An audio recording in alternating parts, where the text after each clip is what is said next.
Well, I can give you the story of where I started on this. It really started because of my own frustration. I had a client that I've seen for 8 years, and he was treatment-resistant depression. Like, we've tried everything, alternative, psychopharmacological, behavioral, everything.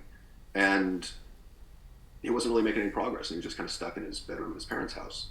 And occasionally I'll get frustrated with the lack of movement. And so I was like, hey, look, I've been doing research into psilocybin, which is, magic mushrooms, or the ingredient in magic mushrooms. The research seems to be quite good.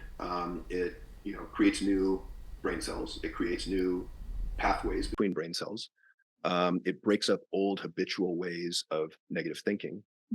And we think that it activates the default network, which is where your sense of self or your narrative about self resides. And kind of explained more to him about it and said, would you be up for something? Would you be up for going down this road? And he said, yeah. I was like, okay, cool.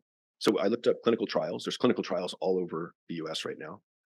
And I think it's going to be legalized in 2025, MDMA in 2024 for therapeutic use.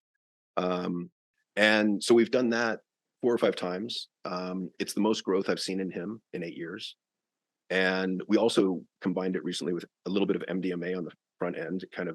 The MDMA floods you with positive emotions, a sense of connectedness, large-heartedness, openness, but it also kind of gives you an insurance policy that you're not going to have a quote bad trip.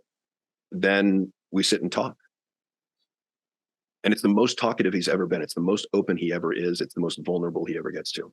But it also, particularly with the MDMA, it allows him to feel positive emotions for a young man that hasn't felt positive emotions for at least 8 years.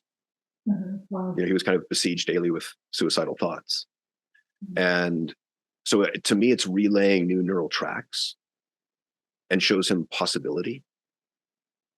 And it's really exciting because he's doing better than he ever has.